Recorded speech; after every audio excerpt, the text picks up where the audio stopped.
Hello students, welcome to Magnet Brains. This is Tazmeen Pathan, your science educator for class 9th and for class 10. तो जैसे कि मैंने आपको अभी बताया बेटा कि मैं आप लोगों को पढ़ा रही हूँ क्लास 9th और क्लास 10 की साइंस, वो भी फुल कंप्लीट डिटेल्ड कोर्स के साथ, जिसमें आपको मिल रहे हैं बेटा डेली प्रैक्टिस पेपर्स। स्टूडेंट्स अगर आप लोग सीबीएसई बोर्ड से आते हैं, हम आपको केजी से लेकर क्लास 12 तक की free of cost classes provide कराते हैं।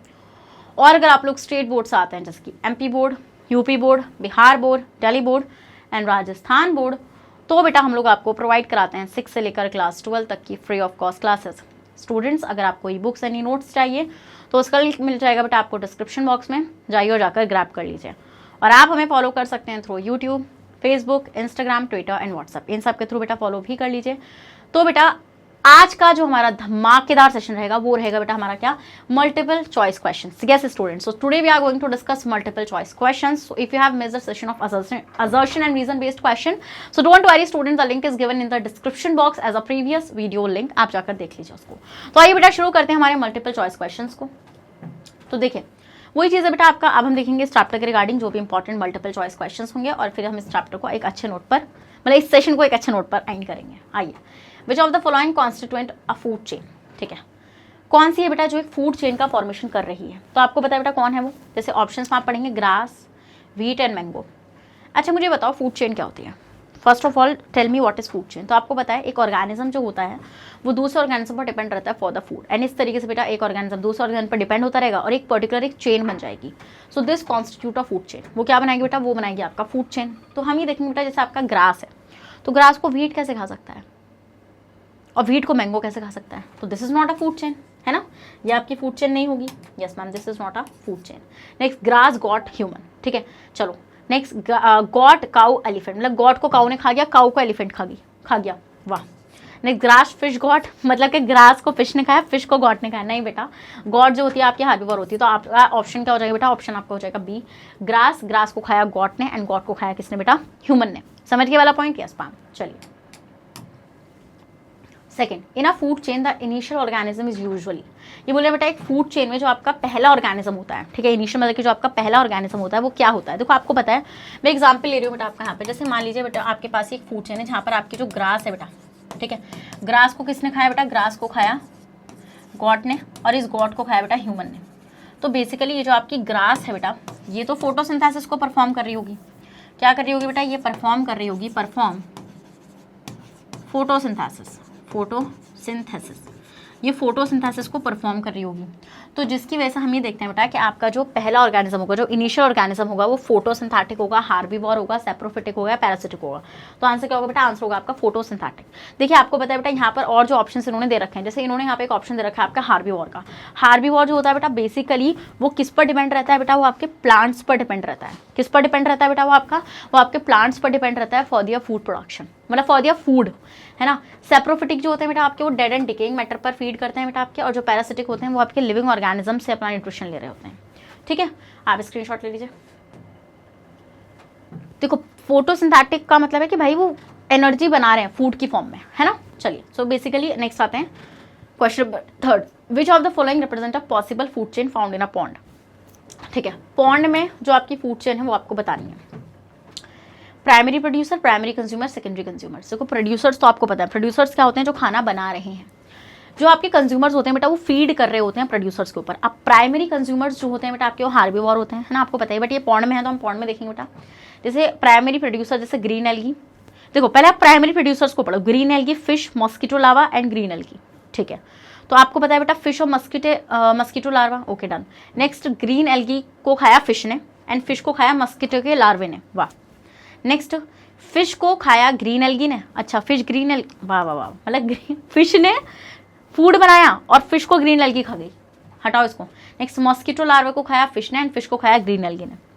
नेक्स्ट ग्रीन एल्गी को खाया मस्किटो लार्वा ने, और बेटा मस्किटो लार्वा को किसने खाया, आपका फिश ने खाया। ऑप्शन डी होगा बेटा आपका आंसर। क्या हो जाएगा बेटा आपका ऑप्शन, आपका ऑप्शन हो जाएगा डी। भाई ऑब्वियस बात है, ग्रीन एल्गी को किसने खाया, मॉस्किटो के लार्वे ने, और मस्किटो के लार्वे ने किसको खाया, मतलब मॉस्किटो के लार्वे को किसने खाया, फिशेस ने खाया। किसको खाया, फिशेस ने खाया। जैसे गैम्ब्यूजे नाम की बेटा फिश होती है, उसका इंट्रोड्यूस इसलिए करा जाता है कि जिस एरिया में इंट्रोड्यूस होगी ना मच्छर खा जाएगी वहाँ के सारे। समझ गए हमारा पॉइंट। Yes ma'am. और आपको पता है मच्छर अपना खाना किससे ले रहे हैं, प्लांट से ले रहे हैं डायरेक्टली, है ना। चलिए next, which of the following are decomposers. बेटा कौन से हैं जो डीकम्पोजर्स होंगे। ऑफ डेड ऑर्गेनिजम्स, ठीक है। तो जो डिकम्पोजर्स होते हैं बेटा आपको पता है डिकम्पोजर्स क्या होता है बेटा, जो डेड एंड डिकेइंग ऑर्गेनिजम्स होते हैं, जो डेड बॉडीज होती हैं प्लांट्स एंड एनिमल्स की, उनको डिकम्पोज करने का काम, उनको डीके करने का काम किसका होता है बेटा, डिकम्पोजर्स का होता है।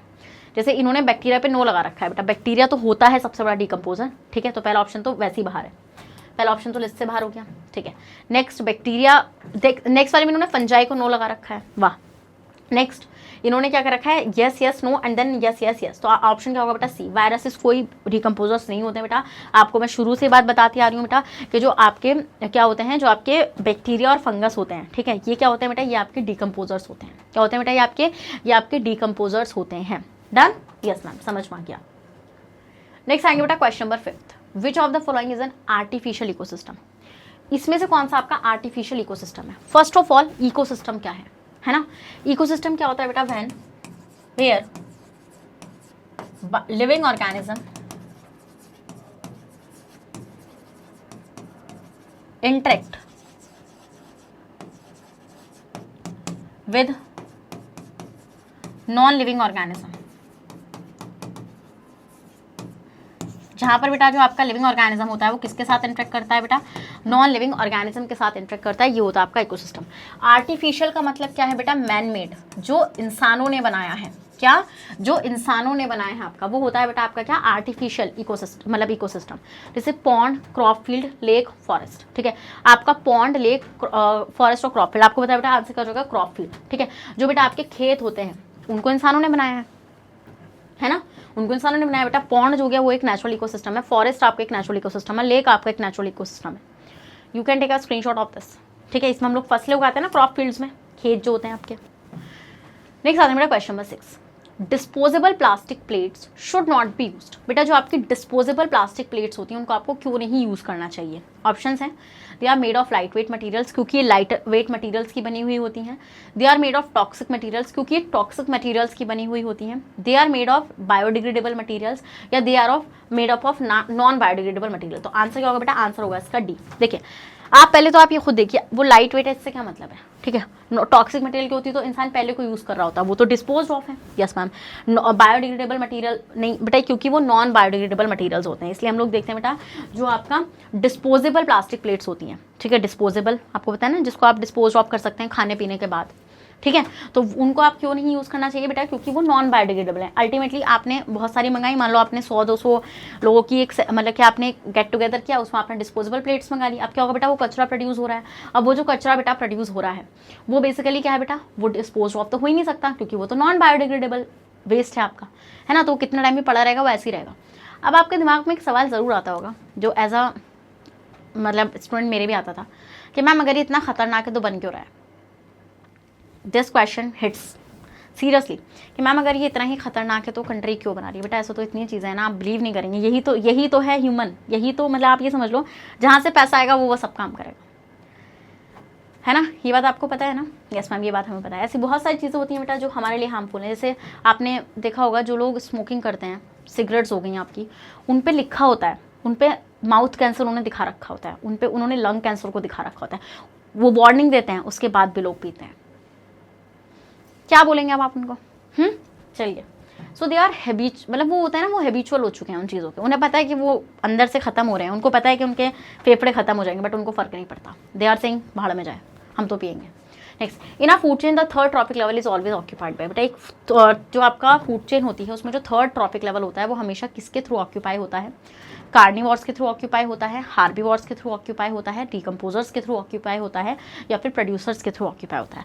लेट्स टेक एग्जांपल हियर, मान लीजिए ग्रास है बेटा, ठीक है। इस ग्रास को किसने खाया बेटा, इस ग्रास को खाया आपके इसको किसने खाया, इसको खाया इंसेक्ट ने, ठीक है, इसको खाया इंसेक्ट ने, और फिर इस इंसेक्ट को खाया बेटा किसने, इस इंसेक्ट को खाया फ्रॉग ने, और इस फ्रॉग को खा गया ईगल।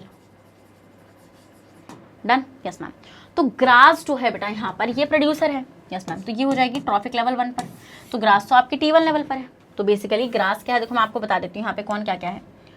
ग्रास नहीं, ये हो गई आपकी प्रोड्यूसर, ये हो गई बेटा प्रोड्यूसर। जो आपकी इंसेक्ट हो गया बेटा, इंसेक्ट हो गया आपका हार्बीवोर, बिकॉज ये आपके ग्रास पर फीड कर रहा है। जो आपका फ्रॉग हो गया बेटा, ये हो गया आपका कार्निवोर, ठीक है, ये स्मॉल कार्निवोर है, और जो ईगर हो गया बेटा वो आपका ये आपका हो गया प्राइमरी कार्निवोर, ये हो गया आपका सेकेंडरी कार्निवोर। ये स्मॉल कार्निवोर, ये टॉप कार्निवोर। अब आपको पता है बेटा ग्रास T1 लेवल पर है, इंसेक्ट T2 लेवल पर है, ये T3 एंड ये T4 लेवल। तो बेटा आपको पता है यहाँ पर कि जो आपके थर्ड लेवल पर हमेशा कार्निवोर होगा। कौन होगा बेटा? हमेशा आपका कार्निवोर होगा। मान लो मैं यहाँ पे एक और एग्जाम्पल ले लेती हूँ बेटा, जैसे कोई प्लांट था, ठीक है, उस प्लांट को खाया बेटा किसने? उस प्लांट को खाया डियर ने, एंड इस डियर को कौन खा गया बेटा? इस डियर को खा गया आपका कौन? लायन। ठीक है, तो आपको पता है बेटा यहाँ पे plant producer deer herbivore and third trophic level पे carnivore. Yes ma'am. So next एक और एग्जांपल ले सकते हैं बेटा, जैसे मान लीजिए आपके पास प्लांट था, इस प्लांट को खाया बेटा गॉट ने, एंड गॉट को खा गया ह्यूमन। तो ह्यूमन एक मतलब कि यहाँ पे आप एग्जाम्पल देख सकते हैं। वैसे ह्यूमन ऑमनिवोर होता है, but you can take a example here. ठीक है, आप इसको हटा भी देंगे, कोई दिक्कत नहीं है। ठीक है, आप ये वाला एग्जाम्पल ले लो। तो हमेशा आपके थर्ड ट्रॉपिक लेवल पर कौन होगा? कार्निवोर होगा। डन, स्क्रीनशॉट ले लो। Question number 8, accumulation of non biodegradable pesticides. बेटा ये जो नॉन बायोडिग्रेडेबल पेस्टिसाइड्स होते हैं, जैसे मैंने एग्जांपल आपको बताया था DDT, किसका? DDT का बताया था। फूड चेन में increasing amount of each higher trophic level. मान लीजिए बेटा आपके पास यहाँ पे क्या है? T1 लेवल है, T1 से T2 level, T3 level and T4 level. तो आपको पता है बेटा ये ना एक्यूमुलेट होता चल जाता है, मतलब जो इसकी कॉन्सेंट्रेशन होती है वो क्या होती है बेटा? इंक्रीजेस। ठीक है, इंक्रीज होती चली जाती है बेटा इसकी कॉन्सेंट्रेशन जो होती है from lower trophic level to the higher trophic level. ठीक है, इस फिनोमेना को हम लोग क्या बोलते हैं बेटा? इस फिनोमेना को बोला जाता है बायोमैग्निफिकेशन। क्या बोला जाता है बेटा इस फिनोमेना को? इस फिनोमेना को बोला जाता है आपका बायोमैग्निफिकेशन। जब आपका जो नॉन बायोडिग्रेडेबल वेस्ट होता है बेटा, क्या? जब आपका नॉन बायोडिग्रेडेबल वेस्ट जो होता है बेटा वो एक्यूमुलेट हो जाता है। क्या हो जाता है बेटा? वो आपका एक्यूमुलेट हो जाता है at each trophic level, and if the trophic level increases then this waste will also increases from one trophic level to the next trophic level. Done? Yes ma'am. Okay, next आते हैं question number 9, what will happen if deer is missing in the food chain given below. क्या होगा बेटा अगर dear आपका miss हो जाएगा इस फूड चेन में से? जैसे आप देख रहे हैं बेटा यहाँ पे ग्रास है, ग्रास को खाया डियर ने, एंड इस डियर को किसने खाया बेटा? इस डियर को खाया टाइगर ने। ठीक है, अब ये बोल रहे हैं बेटा डियर गायब, डियर हटा दिया आपने यहाँ से। तो अब आपको पता है बेटा अगर डियर यहाँ से गायब हो गया तो देखो टाइगर तो ग्रास खाएगा नहीं खाएगा वो। Yes ma'am. तो हम यहाँ से क्या देखेंगे बेटा कि जो टाइगर है अल्टीमेटली उसकी डेथ होने लगेगी, विच जो यहाँ पर क्या है बेटा आपका, जो यहाँ पे कार्निवोर है, तो कार्निवोर की डेथ हो जाएगी। Yes ma'am. नेक्स्ट बेटा जो ग्रास का नंबर है वो हैप्पीजार्डली बढ़ने लगेगा। तो हम देखेंगे पॉपुलेशन ऑफ टाइगर इंक्रीजेज नहीं बेटा, अगर डियर ही मर गया, क्योंकि टाइगर तो डियर को खा रहा था ना, तो अगर डियर ही खत्म कर दिया आपने इस फूड चेन में से तो बेसिकली टाइगर तो नहीं बचेगा यहाँ पे, है ना, वो तो मर ही जाएगा। पॉपुलेशन ऑफ ग्रास डिक्रीजेज नहीं बेटा, ग्रास की पॉपुलेशन तो बढ़ेगी ना। Next tiger will start eating grass, बेटा टाइगर तो कभी नहीं खाएगा घास को। Next the population of tiger decreases and the population of grass increases. तो क्या होगा बेटा जो पॉपुलेशन है टाइगर्स की वो कम होने लगेगी बेटा, और जो ग्रास की पॉपुलेशन है वो बढ़ने लगेगी। ठीक है, ये सबसे फनी मैंने यहाँ पे स्टेटमेंट पढ़ा है कि टाइगर जो है वो ग्रास खाना शुरू कर देगा, मतलब बेटा वो मर जाएगा बट फिर भी ग्रास नहीं खाएगा, मैं आपको बता दूँ। ठीक है, समझ गया। देखो एक रीज़न तो आप एक तो ये हो गया कि मतलब मैंने एक फनी मोड में बोला इसको। दूसरा रीज़न ये होता है बेटा जो कार्निवोर्स होती हैं उनकी स्मॉल इंटेस्टाइन छोटी होती है, वो सेलुलोज को पचा नहीं सकते। ठीक है, इसलिए वो टाइगर खाएगा भी तो वो पचा ही नहीं पाएगा उसको। नेक्स्ट आते हैं question number 10, organism which synthesises carbohydrates from inorganic compounds by using radiant energy are called. ऐसे ऑर्गेनिजम्स बेटा जो कार्बोहाइड्रेट का सिंथेसिस करते हैं फ्रॉम इनऑर्गेनिक कंपाउंड्स। देखो ये है लीफ, ठीक है, अब ये लीफ बहुत ही खाली बैठी थी तो इसने सोचा यार कुछ करा जाए। अब आप सोचें क्या करा होगा इसने ली CO2 पकड़ी बाहर से, इनऑर्गेनिक सब्सटेंस है, इसने पकड़ा वाटर। ठीक है, इसने बोला आज तो कुछ अलग ही कर दूंगी, यहाँ से बना दिया इसने ग्लूकोज। ठीक है, और साथ में ऑक्सीजन गैस रिलीज कर दी in presence of sunlight and chlorophyll. ठीक है, तो इनऑर्गेनिज्म को हम क्या बोलेंगे बेटा? पढ़ना जरा ऑप्शन। इस रिएक्शन को हम लोग क्या बोलते हैं बेटा? Photosynthesis. Photosynthesis, this reaction is called photosynthesis. तो आप देखेंगे बेटा decomposers, producers, herbivore and carnivore, तो इनको हम लोग क्या बोलेंगे बेटा? प्रोड्यूसर्स। क्या बोलेंगे बेटा? प्रोड्यूसर्स। देखो हम इनको प्रोड्यूसर्स क्यों बोलते हैं बेटा? हम लोग इनको प्रोड्यूसर इसलिए बोलते हैं क्योंकि ये प्रोड्यूस कर रहे हैं। अब आप सोचेंगे हम क्या प्रोड्यूस करें? ऑब्वियसली बात है बेटा ये खाना प्रोड्यूस कर रहे हैं। डन, चलिए question 11, organisms of higher trophic level which feeds on several types of organism belonging to a number of lower trophic levels constitute the।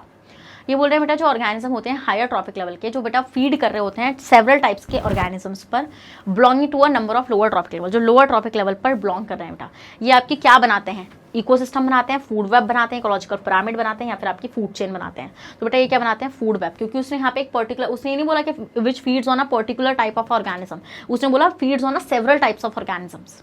ठीक है, समझ में आ रहा पॉइंट आप लोग को? यस, मैं भी चीज़ समझ। जैसे मान लीजिए बेटा आपकी ग्रास थी, ठीक है, इस ग्रास को बेटा गॉट ने भी खाया, ठीक है, इसको किसने खाया? रैट ने भी खाया, इसको किसने खाया? इंसेक्ट ने भी खाया। यस मैम, इसको इंसेक्ट ने भी खाया। अब एक ईगल है बेटा, उस ईगल ने क्या करा बेटा? इस रैट को भी खाया और इस इंसेक्ट को भी खाया।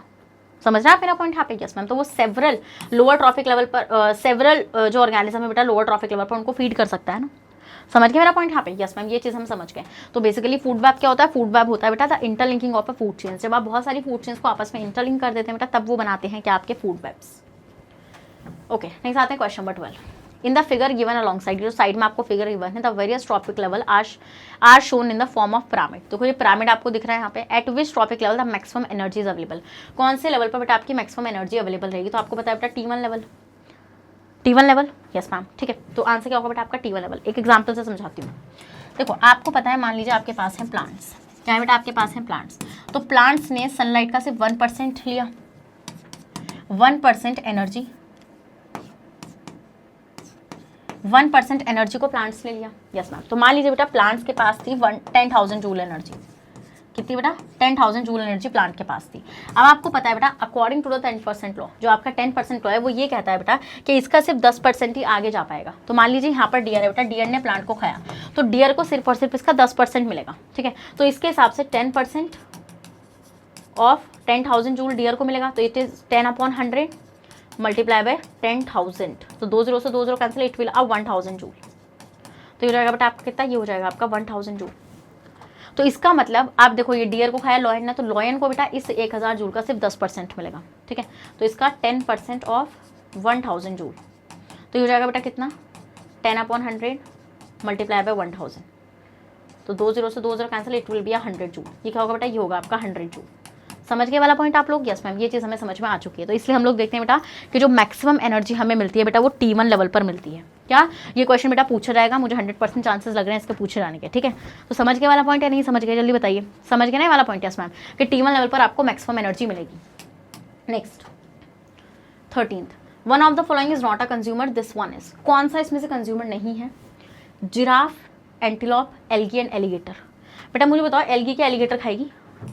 बेटा एल्गी आपकी प्रोड्यूसर होती है। ठीक है, कंज्यूमर्स वो होते हैं बेटा जो किसी और पर डिपेंड है फॉर दियर फूड। ठीक है, अपने खाने के लिए बेटा वो किसी और पर डिपेंड होते हैं, वो होते हैं आपके कंज्यूमर्स। बट बेसिकली हम लोग यहाँ पे क्या देखते हैं बेटा, जो आपकी एल्गी होती है, क्या आपकी जो एल्गी होती है बेटा, एल्गी आपकी प्रोड्यूसर होती है। क्या होती है बेटा? एल्गी प्रोड्यूसर होती है। ये फोटोसिंथेसिस के थ्रू क्या कर रही होती है बेटा? फूड को प्रोड्यूस कर रही होती है। Easy PG. Question number 14, which one of following is not a producers. इसमें से कौन से प्रोड्यूसर नहीं है? बेटा प्रोड्यूसर्स क्या होते हैं? प्रोड्यूसर्स होते हैं जो अपना खाना खुद से सिंथेसाइज कर रहे होते हैं। सो जैसे ग्रास, जू प्लैंक्टन, फाइटोप्लैंक्टन एंड पेडी। ठीक है, तो आपको पता है कौन होंगे बेटा आपके? जू प्लैंक्टन्स। जू प्लैंक्टन्स वो माइक्रोस्कोपिक एनिमल्स होते हैं बेटा जो वाटर पर फ्रीली फ्लोट कर रहे होते हैं। So they are basically they are not basically a producers. Question number 15, one of the following is a micro consumer, this one is. इसमें से कौन सा माइक्रो कंज्यूमर है बेटा? तो एंट, लाइस, फंजाई, मस्किटो। देखो आपको ये चीज़ अच्छे से पता है, जो आपका माइक्रो कंज्यूमर होता है बेटा, माइक्रो कंज्यूमर होता है आपका डीकम्पोजर। ठीक है, माइक्रो कंज्यूमर डीकम्पोजर होता है, तो डीकम्पोजर इसमें से कौन है बेटा? फंजाई है ना? यस मैम, तो बेसिकली जो आपके माइक्रो कंज्यूमर्स होते हैं, ये चीज़ मैंने आपको उसमें भी कराई थी जब मैंने आपको लेक्चर पढ़ाया था। ठीक है, तो माइक्रो कंज्यूमर डीकम्पोजर्स होते हैं जो डेड एंड डीके, जो डेड बॉडीज होती हैं बेटा प्लांट्स एंड एनिमल्स की, ये उन पर फीड कर रहे होते हैं। क्या कर रहे होते हैं बेटा? ये उन पर फीड कर रहे होते हैं। ठीक है, चलिए next 16th question, which one of the following act as decomposers in an ecosystem. कौन से हैं बेटा जो डीकम्पोजर्स की तरह एक्ट करेंगे इकोसिस्टम में? Lactobacillus bacteria, cyanobacteria, पुट्रीफाइंग bacteria and rhizobium. तो बेटा आंसर क्या हो जाएगा आपका? प्यूट्रीफाइंग बैक्टीरिया। मैंने आपको बताया था बेटा वो बैक्टीरियाज जो डीकम्पोजर्स की तरह एक्ट करते हैं वो कहलाते हैं आपके putrefying bacterias. Done, okay.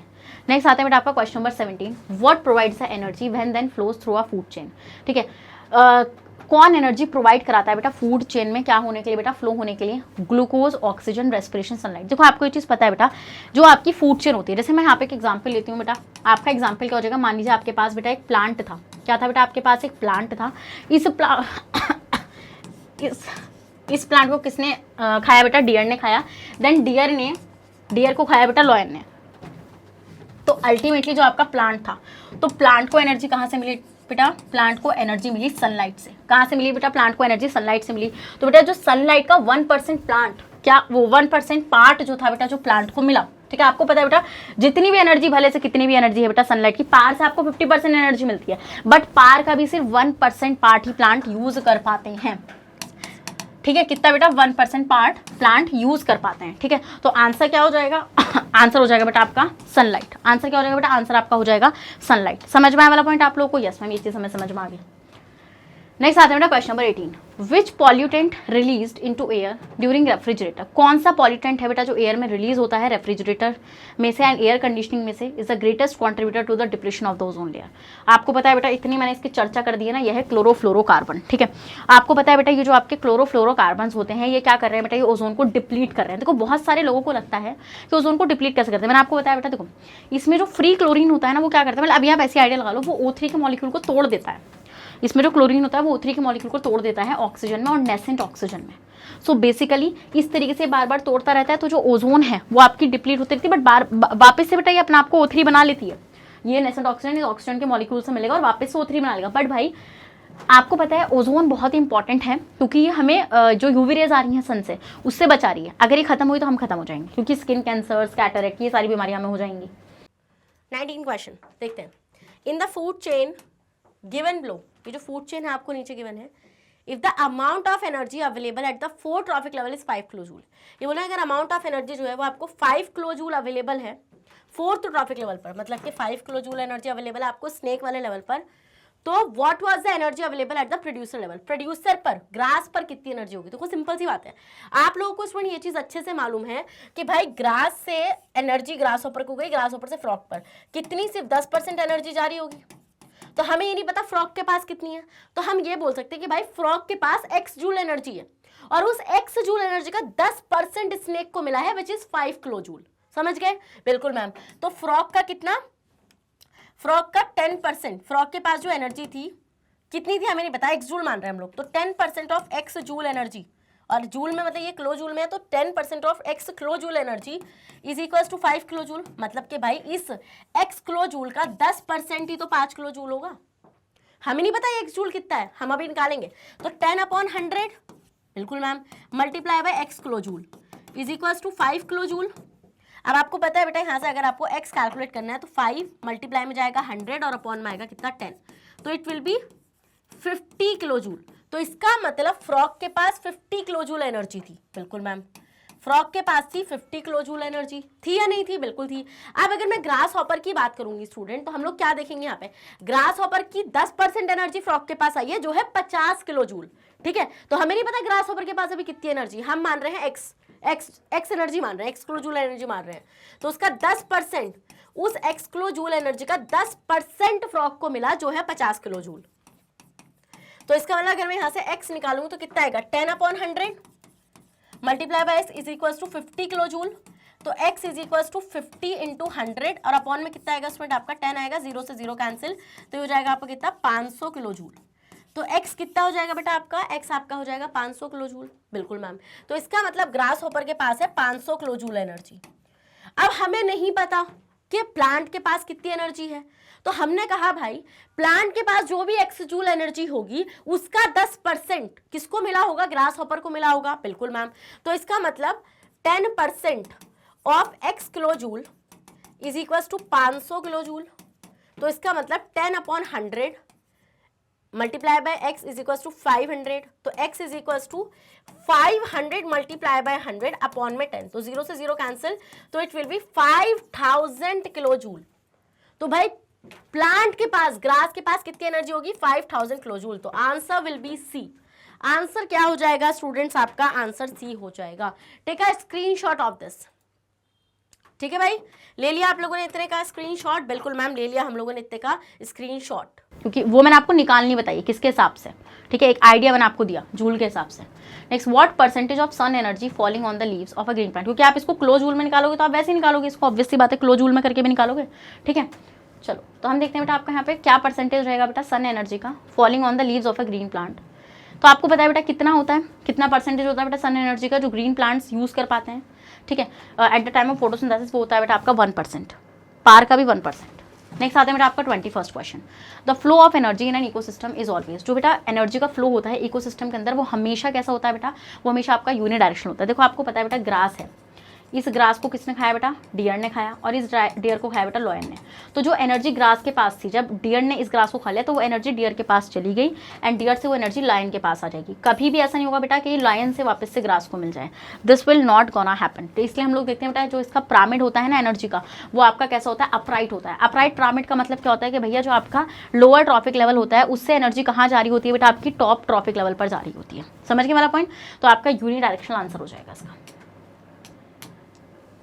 Next 22nd, the excessive exposure of human to ultraviolet rays results in. बेटा जो एक्सेसिव एक्सपोजर होता है ह्यूमंस का अल्ट्रा वायलेट रेज पर, उसका रिजल्ट क्या होता है, डैमेज टू इम्यून सिस्टम, उनका इम्यून सिस्टम डैमेज हो जाता है, उनका लंग्स डैमेज हो जाते हैं, उनको स्किन कैंसर हो जाता है, उनको पेप्टिक अल्सर हो जाता है। ठीक है, तो देखो स्किन कैंसर जिस ऑप्शन में कहीं पर दिख रहा है आपको, तो वो तो होना ही होना है। तो आपके दो ऑप्शन तो एलिमिनेट हो गए, ये हमने खेली यहाँ पे एलिमिनेशन टेक्निक। तो अब आपको तो या तो थर्ड होगा या फिर मतलब सी होगा या फिर डी होगा। अब ऑप्शन फर्स्ट और फोर्थ में से देखो, इम्यून सिस्टम को डैमेज होता है या फिर पेप्टिक अल्सर्स होते हैं। तो आंसर क्या हो जाएगा बेटा, आंसर हो जाएगा इसका सी, इम्यून सिस्टम को डैमेज होता है बेटा आपका और स्किन कैंसर होता है ना, इम्यूनिटी वीक होने लगती है बेटा। चलो नेक्स्ट आते हैं question number 23rd, a food chain comprises of a cat, seed eating bird, plant and dog. एक फूड चेन है बेटा, यहाँ पे कैट है, सीड ईटिंग बर्ड है, प्लांट और डॉग है। The organism which will have the maximum concentration of harmful pesticide. बेटा कौन सा ऑर्गेनिज्म है जिसके पास पेस्टिसाइड का जो हार्मफुल पेस्टिसाइड है उसके पास मैक्सिमम कॉन्सेंट्रेशन रहेगा बेटा, coming through the food chain is most likely to be cat, plant, dog, seed eating bird. ठीक है, तो आपको पता है बेटा यहाँ पे जो प्लांट था, ठीक है, इस प्लांट को किसने खाया, सीड ईटिंग बर्ड ने खाया, क्योंकि वो सीड खा रही थी, मतलब प्लांट का सीड वो खा रही थी ना, सीड ईटिंग बर्ड को खा रही थी। तो आपको पता है जो टॉप कार्निवोर होगा बेटा, तो टॉप कार्निवोर यहाँ पे आपकी क्या रहने वाला है, डॉग। ठीक है, तो आपका यहाँ पे क्या हो जाएगा बेटा, डॉग। डॉग के अंदर इसका मोस्टली एक्यूमुलेशन देखने के लिए हमें मिल जाएगा। डन, चलिए नेक्स्ट आएंगे बेटा। आपको पता है डॉग जो होता है बेटा वो आपका, मैं ऐसा क्यों बोल रही हूँ बेटा, मैं इसलिए बोल रही हूँ ऐसा क्योंकि डॉग जो है बेटा वो ऑमनिवोर होता है, वो प्लांट भी खाता है, वो एनिमल भी खाता है। समझ के वाला पॉइंट आप लोग? यस मैम, ये चीज़ हम लोग समझ गए। सो अगर बेटा वो प्लांट्स को खा रहा है तो देखो यहाँ पर अगर मैं देखूंगी बेटा, या फिर वो किसको खा रहा है, वो मीट को खा रहा है बेसिकली, मान लो वो सीड ईटिंग बर्ड को खा रहा है। ठीक है, तो आप देखेंगे बेटा यहाँ पे कि भैया उसके पास एक्यूमुलेशन सबसे ज़्यादा रहेगा। Next 24th question, if the energy available at the producer level in a food chain is 150 joule. ये बोल रहे हैं बेटा प्रोड्यूसर लेवल पर, क्या जो आपका प्रोड्यूसर लेवल है बेटा उस पर 150 जूल एनर्जी है। ठीक है, तो how much energy will be transfer to tertiary consumer. तो आपको पता है बेटा प्रोड्यूसर यहाँ पर हो जाएगा आपका, देखो प्रोड्यूसर हो गया आपका, प्रोड्यूसर को पे कौन फीड करेगा, primary consumer which is herbivore. Next इस पर करेगा secondary consumer, then tertiary consumer. तो आपको पता है बेटा कितनी एनर्जी उसको मिलेगी, तो 150 जूल का 10% जाएगा प्राइमरी कंज्यूमर को, विच इज 150 है ना, 10% ऑफ 150, 10% ऑफ 150। तो आप निकालेंगे बेटा इसको 10/100 करके इंटू 150, तो 0 से 0 कैंसिल, 0 से 0 कैंसिल, तो इसको मिलेगा 15 जूल। यस मैम, इसको मिलेगा 15 जूल। फिर उसका 10% किसको मिलेगा बेटा, 10% इसको मिलेगा, तो 15 इंटू 10/100। ठीक है, तो कितना रहेगा बेटा आपका 150/100, तो विच इज़ बेसिकली 1.5 जूल। इसको मिलेगा 1.5 जूल। टर्शरी को कितना मिलेगा, 1.5 का 10%। ठीक है, यस मैम। तो होगा क्या होगा, ये बेटा पॉइंट उड़ा के नीचे 0 आएगा, 0 से 0 कैंसिल हो जाएगा, इट विल बेसिकली 0.15 जूल। इसको मिलेगा बेटा 0.15 जूल। तो आंसर क्या होगा बेटा, आंसर होगा आपका डी, विच इज़ 0.15 जूल। ठीक है, ईजिली है बेटा, कुछ नहीं करना, 10% निकालते चले जाओ हर एक ट्रॉफिक लेवल की एनर्जी का, और कुछ नहीं करना, इससे ज़्यादा कुछ नहीं सोचना है आपको। नेक्स्ट आता है बेटा 25th, if the energy transfer to a tertiary consumer in a food chain is 10 joule. बेटा जो एनर्जी मिली है बेटा, ठीक है, वो टर्शरी कंज्यूमर को 10 जूल मिली है बेटा, तो वही है प्रोड्यूसर, फिर प्राइमरी कंज्यूमर, फिर सेकेंडरी एंड फिर टर्शरी। टर्शरी के पास है 10 जूल। ठीक है, तो how much energy was available to a primary consumer, तो बेटा प्राइमरी को कितनी होगी, देखो अगर इसको 10 जूल है, इसको 10 जूल है बेटा, तो इसके पास जो भी एनर्जी होगी उसका 10% ही तो इसको मिला, तो इसको मिली होगी 100 जूल। आप निकाल लोगे ना, एक्स ऑफ 10% आपको निकालना आता है? यस मैम, ये हम निकाल लेंगे। ठीक है, एक्स ऑफ 10 जूल निकाल लोगे ना, x% of 10 joule. Yes ma'am, x% of 10 joule हम लोग निकालेंगे, तो इसको कितना मिलेगा बेटा आपका 100 जूल। फिर इसके आगे कितनी रहेगी बेटा, 1000 जूल एनर्जी रहेगी। तो आंसर क्या हो जाएगा बेटा, आंसर हो जाएगा आपका 1000 जूल। ठीक है, समझ में आ गया या नहीं आ गया, समझ में जल्दी बताओ, आया कि नहीं आया समझ में वाला? ठीक है, आते हैं भाई, देखते हैं नेक्स्ट क्वेश्चन 26। ये बोले in addition to wheat plant, ठीक है, अ क्रॉप फील्ड, एक क्रॉप फील्ड है, इकोसिस्टम हैज अ ऑर्गेनिज्म, उसमें ऑर्गेनिज्म में जैसे कि स्नेक है, पीकॉक है, ईगल है, माइस है। तो if the wheat plant are spread with a pesticide, ये बोल रहे हैं जो आपका व्हीट प्लांट है उस वीट प्लांट को आपने पेस्टिसाइड से स्प्रे कर दिया है। आपको पता है भाई कि जो पेस्टिसाइड है वो नॉन बायोडिग्रेडेबल है, ऑब्वियस सी बात है, बिल्कुल मैम। तो wheat plant are spread with a pesticide periodically, which of the following will have the minimum concentration of pesticide in the body. तो किसकी बॉडी में मिनिमम कॉन्सेंट्रेशन होगी पेस्टिसाइड की? तो आपको पता है स्टूडेंट, इस वीट प्लांट को खाया होगा किसने? माइस ने, बिल्कुल मैम। इस माइस को किसने खाया होगा स्टूडेंट? इस माइस को खाया होगा स्नेक ने। इस स्नेक को किसने खाया होगा स्टूडेंट? आपका पीकॉक ने खाया होगा, ठीक है, यस मैम। और इस पीकॉक को ईगल खा गया होगा मान लो, ठीक है, या फिर स्नेक को ये ईगल खा गया हो, है ना, बिल्कुल ma'am. So if the wheat plant are spread, तो किसके मिनिमम कॉन्सेंट्रेशन होगी स्टूडेंट? तो आपको पता है भाई मैक्सिमम तो ईगल की बॉडी में होगी, तो मिनिमम किसके में होगी स्टूडेंट? माइस के में होगी। मिनिमम कॉन्सेंट्रेशन किसके में होगी? माइस के में होगी। समझ में आया? This is the phenomena called biomagnification, बिल्कुल मैम। चलिए आगे बढ़ते हैं, ठीक है। नेक्स्ट आते हैं 27, इन एन इकोसिस्टम। एक इकोसिस्टम में एनर्जी फ्लो यूनिडायरेक्शनल होता है, मतलब कि एक ही डायरेक्शन में होता है। Flow of material is unidirectional, materials का फ्लो यूनिडायरेक्शनल है। Material flow of material is cyclic, material का फ्लो साइक्लिक है। एनर्जी का फ्लो साइक्लिक है। देखो आप लोग को ये चीज़ अच्छे से मालूम है स्टूडेंट कि आपके पास T1 लेवल है, मान लीजिए ग्रास, इस ग्रास को खाया एक डियर ने और इस डियर को खाया एक लॉयन ने, तो which is at T2 level and T3 level. तो आपको पता है स्टूडेंट, ग्रास से डियर को एनर्जी गई और डियर से लॉयन को एनर्जी गई। किसको एनर्जी गई? लॉयन को एनर्जी गई, बिल्कुल, यस मैम। तो आपको पता है स्टूडेंट कि कभी भी लॉयन से ग्रास को एनर्जी नहीं जा सकती, दिस इज नॉट पॉसिबल। सो क्या चीज़ पॉसिबल है आप लोगों को पता है स्टूडेंट? क्या चीज़ आपकी पॉसिबल है कि भाई जो एनर्जी है वो आपकी क्या है? यूनिडायरेक्शनल फ्लो में, मतलब कि एक ही डायरेक्शन में आपकी फ्लो कर रही है। क्या कर रही है स्टूडेंट? एक ही डायरेक्शन में एनर्जी जो है आपकी फ्लो कर रही है। समझ में आया? बिल्कुल मैम। तो ये बात तो सही है। फिर ये बोल रहे हैं मटेरियल का फ्लो यूनिडायरेक्शनल है। स्टूडेंट्स, मटेरियल का फ्लो कभी भी यूनिडायरेक्शनल नहीं होता है, क्योंकि आपको पता है बेटा, जैसे ग्रास है, ग्रास मर जाए, मतलब ग्रास खत्म हो जाए, डेड हो जाए प्लांट, डियर मर जाए, लॉयन मर जाए, ठीक है, तो क्या करेंगे? जो माइक्रोब्स हैं इनके ऊपर अटैक करेंगे, इनकी डेड बॉडीज पर, और उससे जो न्यूट्रिएंट आएगा उस न्यूट्रिएंट को वापस से प्लांट एब्जॉर्ब करेंगे। तो ये एक साइक्लिक फ्लो होता है, ठीक है, बिल्कुल मैम। तो आपका जो मटेरियल का फ्लो होता है वो साइक्लिक होता है। तो ये दो ऑप्शन आपके गलत हो जाएंगे, तो इसका मतलब फर्स्ट और थर्ड ऑप्शन आपका सही हो जाएगा। डन, बिल्कुल ma'am. Next, the 10% law is associated with. 10% law क्या कहता है स्टूडेंट? 10% लॉ कहता है कि only 10% of energy, only 10% of energy will be transferred to the next trophic level from one. समझ में आया? Yes ma'am. तो देखते हैं, transfer of energy from various trophic level to decompose in a food chain, transfer of ATP energy into muscular energy, transfer of chemical energy from one organism to another, transfer of sun energy to the organism called producer। ठीक है, तो क्या हो जाएगा student? आपका answer यहाँ पे हो जाएगा क्या? केमिकल एनर्जी का ट्रांसफर एक ऑर्गेनिज्म से दूसरे ऑर्गेनिज्म में, और कितना? सिर्फ 10%।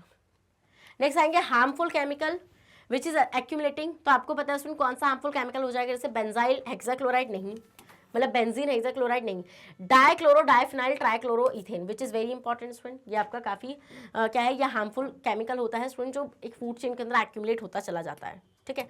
तो answer will be B. Next 38 question, O2 is converted into O3 by the action of. तो आपको पता है बेटा क्या होता है? O2 जो होता है उस पर कौन एक्ट करती है? यूवी रेज एक्ट करती हैं, और वो उसको तोड़ देती है नेसेंट ऑक्सीजन में, ठीक है। तो this is the action of UV rays, जिसकी वजह से O2 जो है आपका, ठीक है, किस में कन्वर्ट हो जाता है? आपका O3 में। अब कैसे होगा O3 में? जैसे आपका ये नेसेंट ऑक्सीजन है, तो ये नेसेंट ऑक्सीजन से रिएक्शन करके O3 बना लेगा। तो O3 का फॉर्मेशन किससे होता है? अल्ट्रावायलेट रेडिएशन से होता है। तो student, this is all about for this amazing and wonderful session of multiple choice question from the chapter our environment. तो आप लोगों को पता है बेटा, मैग्नेट ब्रेन्स आपको हाई क्वालिटी कंटेंट एक्सेस कराता है, वो भी बिल्कुल फ्री ऑफ कॉस्ट। अगर आप लोग CBSE बोर्ड से आते हैं, हम आपको KG से लेकर क्लास 12 तक की free of cost classes provide कराते हैं। स्टूडेंट्स, अगर आप लोग ई-बुक्स एंड ई-नोट्स का लिंक चाहते हैं तो उसका डिस्क्रिप्शन बॉक्स में आपको लिंक मिल जाएगा। और अगर आप लोग स्टेट बोर्ड से आते हैं, जैसे कि MP board, UP board, Bihar board, Delhi board and Rajasthan board, तो स्टूडेंट्स हम लोग आपको प्रोवाइड कराते हैं 6 से लेकर क्लास 12 तक की free of cost classes. Students, अगर आपको e books and e notes चाहिए तो उसका लिंक मिलेगा नीचे डिस्क्रिप्शन बॉक्स में, आप जाकर ग्रैब कर सकते हैं और फॉलो कर सकते हैं through YouTube, Facebook, Insta, Twitter and WhatsApp. तो अब मैं मिलूंगी आपसे नेक्स्ट सेशन में, तो अपना ख्याल रखिएगा। Bye bye and take care.